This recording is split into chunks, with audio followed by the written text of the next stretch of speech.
ঠাকুরগাঁওয়ের একটি ইটভাটার মাটিতে সোনা খুঁজতে দূর দূরান্ত থেকে এসে মাটি খুঁড়ছিল আশেপাশের কয়েক এলাকার মানুষ।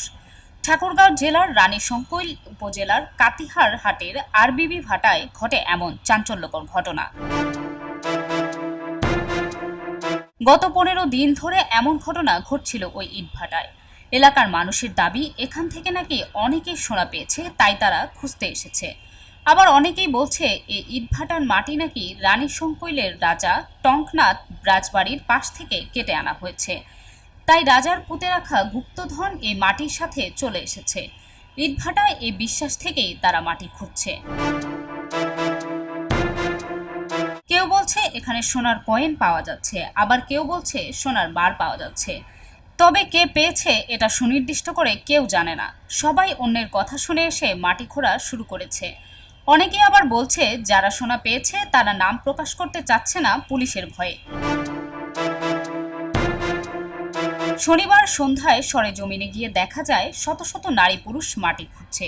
কেউ মোবাইলের লাইট, কেউ বা টর্চ লাইট জ্বালিয়ে কোনো দিক না তাকিয়ে শুধু মাটি খুঁড়েই চলেছে। কথা হয় নেকমদর থেকে আসা ফজলুর রহমানের সাথে। তিনি বলেন, 3 দিন ধরে এখানে আসছি কিন্তু সোনা পেলাম না।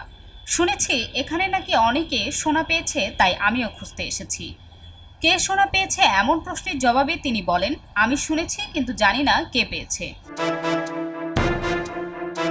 অনেক দূর থেকে অটো ভাড়া করে এসেছি আমি, আমার স্বামী ও ছেলে। শুনেছি মাটি খুঁড়লেই নাকি এখানে সোনা পাওয়া যাচ্ছে, তাই আসা। যদি সোনা পেয়ে ভাগ্যবদল হয়। অন্যদিকে ভাটার ম্যানেজার লিটন বলেন, এটি একটি গুজব। সোনা পাওয়া গেলে আমরা নিজেরাই খুঁজতাম বা আমাদের এখানে কর্মরত যারা শ্রমিক রয়েছেন তারা খুঁজত। এখানে যারা সোনা খুঁজতে আসছে তারা সবাই বাইরের লোক। কে বা কারা গুজব ছড়িয়েছে সেই গুজব শুনে মানুষ দূর দূরান্ত থেকে আসছে। এটা সম্পূর্ণই গুজব। এমন পরিস্থিতিতে ওই ইটভাটায় শনিবার রাত 11টায় 144 ধারা জারি করেছে প্রশাসন।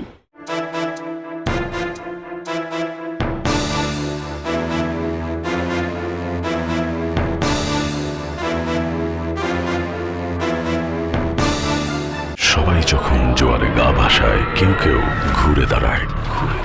সময় হারতে শেখালেও কেউ কেউ চ্যালেঞ্জ ছুড়ে দেয়। পক্ষপাতের ভিড়ে আজ থেকে কোনো পক্ষ নয়, খবর হবে নিরপেক্ষ। বানোয়ার তথ্যবাদ, খবর হবে নিখাদ। ভেঙে গুজবের শিখ, খবর হবে নির্ভীক। এলো খবরের কাগজ, নিখাদ, নির্ভীক, নিরপেক্ষ।